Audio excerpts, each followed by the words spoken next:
भगवान कृष्ण ने ठंड में गर्भवती महिला की मदद की। एक गांव में मीनाक्षी नाम की एक लड़की है जो 9 महीने की गर्भवती है और उसका पति उसकी अच्छी देखभाल करता है। वे यह देखकर बहुत खुश हैं कि उनके कब बच्चा होगा। ठंड का मौसम शुरू हो जाता है और इसके साथ ही कड़ाके की ठंड भी शुरू हो जाता है जिसका कोई ठिकाना नहीं होता है। तभी सभी लोग ठंड से कांपते हुए घर पर बैठे रहते हैं और उसी समय टीवी पर खबर आती है कि बर्फबारी होने वाली है। इससे सभी लोग अभी भी डरे हुए हैं। तभी राजेश को फोन आता है। आपको किसने फोन किया है? देखो मीनाक्षी, मुझे ऑफिस से फोन आया। मुझे अभी जाना होगा, मैं शाम तक वापस आ जाऊंगा। लेकिन बाहर तो बहुत ही ठंड है। इतने ठंड में आप बाहर कैसे जाओगे? ठीक है मीनाक्षी, तुम सावधानी से रहना, बाहर बिल्कुल भी नहीं निकलना। मैं तो ठीक हूँ, पर आप सावधानी से जाना। अगर तुम्हें किसी चीज का जरूरत हो तो मुझे फोन कर लेना, ठीक है? राजेश बोलता है। इतना कहकर राजेश ऑफिस चला जाता है और काफी समय बीत जाता है। ठंड बढ़ रही है और बर्फबारी हो रही है। मीनाक्षी को ठंड से बहुत डर लगती है और वह ऐसे ही अकेली बैठी रहती है। बाहर तो बर्फ के साथ साथ बारिश भी हो रही है और बाहर बहुत ठंड भी है। इस वक्त मैं घर पे अकेली हूँ, मुझे बहुत डर लग रही है। मैं क्या करूँ? यह सोचकर मीनाक्षी मुसीबत में पड़ गई। इसी बीच उसे तेज दर्द होने लगी। वह बहुत डर जाती है और समझ नहीं पाती कि क्या करे। इसलिए वह धीरे से उठती है और राजेश को फोन करके बुलाता है। हाँ मीनाक्षी, बोलो, सब ठीक है ना? नहीं, मेरे पेट में बहुत दर्द हो रही है। अरे क्या बात कर रहे हो? मैं तो यहाँ फंस गया हूँ। तुम जल्दी किसी को फोन करके बुलाओ। आप कहाँ हो? मैं तो ऑफिस के काम के लिए दूसरे शहर में आया हूँ। मीनाक्षी, यहाँ भी बर्फ गिरना शुरू हो गया है, इसलिए मैं नहीं आ पाऊंगा। यहाँ का मौसम भी बहुत ही खराब है, अब क्या करूँ? तुम अपने भाई राजू को फोन करके जल्दी बुलाओ। ठीक है, आप चिंता मत करें, मैं राजू को फोन करती हूँ। मैं जितना जल्दी हो सके वहाँ पहुँचने की कोशिश करता हूँ। इससे पहले तुम अपना भाई को फोन कर लेना। आप हड़बड़ी मत करें, आराम से आइए। राजेश बहुत चिंतित है। मीनाक्षी घबराकर अपने भाई को फोन करती है। जब मीनाक्षी बताती है कि क्या हुआ तो वह तुरंत चला जाता है। मुझे बहुत ही डर लग रही है, घर पे वो नहीं है और अभी दर्द शुरू हो गया है। अब मैं क्या करूं? अब मैं सब कुछ भगवान जी के ऊपर छोड़ देती हूँ, वही मेरे बच्चे की रक्षा करेंगे। इस बीच राजू एक ओंटो लेता है और ठंड में संघर्ष करते हुए मीनाक्षी के घर आता है। वह बहुत डरा हुआ है। मीनाक्षी दर्द से तड़प रही है। अरे दीदी, क्या दिक्कत है? चलो अभी तुम्हें अस्पताल लेके चलते हैं। हाँ भाई, जल्दी चलो, मुझे बहुत तकलीफ हो रही है।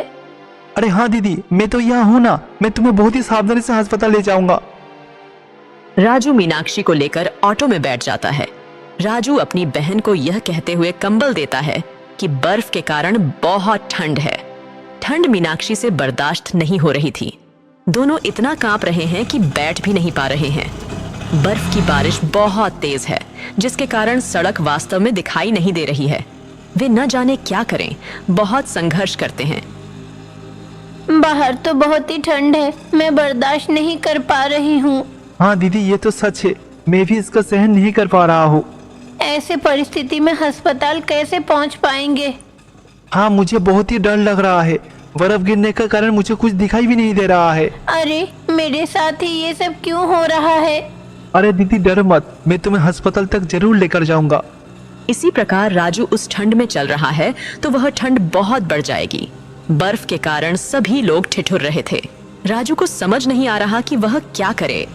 राजू बहुत डरा हुआ था और चिंतित था। अरे मेरी दीदी को तो बहुत ही ठंड लग रही है, मेरे कारण वो कांप रही है। ये ठंड बर्दाश्त करना बहुत ही मुश्किल है। मैं अपने ऑटो को और भी धीरे चलाने की कोशिश करता हूँ, नहीं तो मेरी दीदी को और भी ज्यादा ठंड लगेगी। वह अपनी बड़ी बहन से बात करता है और उसे हिम्मत देता है। इतने में ऑटो रुकता है। धीमी गति से चलने वाला ऑटो और भी धीरे धीरे चलने लगा। उससे राजू का भय दुगुना हो जाएगा। राजू उत्सुकता से ओंटो से बाहर निकलता है। क्या हुआ भाई, ऑटो रुक क्यों गया? अरे दीदी, मुझे कुछ समझ में नहीं आ रहा कि ऑटो इस तरह से अचानक रुक क्यों गया है। भाई जल्दी कुछ करो, मैं ये दर्द नहीं सह पा रही हूँ। अरे दीदी, मैं देख रहा हूँ कि क्या हुआ है, तुम चिंता मत करो। राजू उत्सुकता से ऑटो से बाहर निकलता है और देखने लगता है कि ऑटो में क्या हुआ, लेकिन उसे कुछ पता नहीं चल रहा था। तभी वह घबराकर अपने जीजा राजेश को फोन करता है और उसे सब कुछ बताता है। जीजा जी, आप कहाँ हो? मैं आ रहा हूँ, मैं पास ही हूँ। जीजा जी, ऑटो अचानक से बंद हो गया है, मुझे कुछ समझ में नहीं आ रहा कि क्या करूँ। अगर रास्ते में कोई ऑटो आ रहा है तो देखो, बर्फीला बारिश के कारण कुछ भी नहीं दिखाई दे रहा है और कुछ भी नहीं चल रहा है। जीजा जी, ठीक है, मैं आ रहा हूँ। वह सड़क की तरफ देख रहा था कि कोई ऑटो उसकी तरफ तो नहीं आ रहा है, लेकिन काफी देर तक देखने के बाद उसने देखा कि कोई भी ऑटो उसकी तरफ नहीं आ रहा है। भाई राजू, क्या हुआ?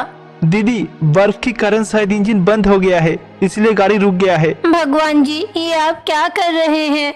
मैं कोशिश कर रहा हूँ दीदी, देख रहा हूँ कि कोई आ रहा है या नहीं। फिर राजू भगवान से, हे भगवान, किसी तरह मेरी दीदी और उनके बच्चों को बचा लीजिए। अगर उन दोनों को कुछ हो गया तो मैं जिंदगी भर खुद को माफ नहीं कर पाऊंगा। हे भगवान, कृपया करके मेरी दीदी और उनके पेट में जो बच्चा है उसे बचा लीजिए। तो उस ठंड में राजू उन्हें कंबल से ढक देता है ताकि उनकी बहन को ठंड ना लगे। कुछ समय बीत जाता है और राजू ऑटो स्टार्ट होने का इंतजार करता रहता है। न जाने क्या करे, वह ऑटो को धक्का देने लगता है। तभी मीनाक्षी उस भगवान श्री कृष्ण से प्रार्थना करने लगती है जिसे वह पसंद करती है। हे भगवान श्री कृष्ण, मैं और सह नहीं कर पा रही हूँ, अब आप ही मेरी मदद कीजिए। मैं बचपन से लेकर आज तक आपकी ही पूजा करती आ रही हूँ, अब आप ही मुझे और मेरे बच्चे को बचाइए। आपकी भक्त बहुत परेशानी में है, अब आप उनकी रक्षा करें भगवान जी। जिस सड़क पर उनका ऑटो होता है, अचानक एक बार रोशनी पड़ने पर उनका ऑटो तुरंत चल पड़ता है। दोनों आश्चर्यचकित हैं और वास्तव में समझ नहीं पा रहे हैं कि क्या हो रहा है। तुम तो बाहर थे, ऑटो कैसे स्टार्ट हुआ? हाँ दीदी, हमें भी पता नहीं है, लगता है भगवान हम दोनों की बात सुन रहा है। हाँ, मेरे भगवान कृष्ण मुझे बचाने आए हैं। हाँ दीदी, सच में। अब तो देखो, रास्ते भी साफ दिखाई दे रहा है। धीरे से चलाओ, बाहर बहुत ठंड है। इस बीच ऑटो जल्द ही गर्म हो जाता है। तब तक सारी कंपा देने वाली ठंड खत्म हो जाएगी।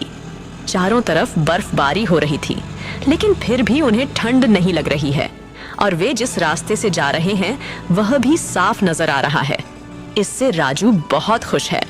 फिर मीनाक्षी मन ही मन में सोचती है, हे भगवान कृष्ण, आप मेरी प्रार्थना या मेरे छोटे भाई का प्रार्थना सुनकर हमारी मदद की है, ये मैं नहीं जानती, लेकिन आपका ये एहसान कभी नहीं भूलूंगी। आपको बहुत बहुत धन्यवाद।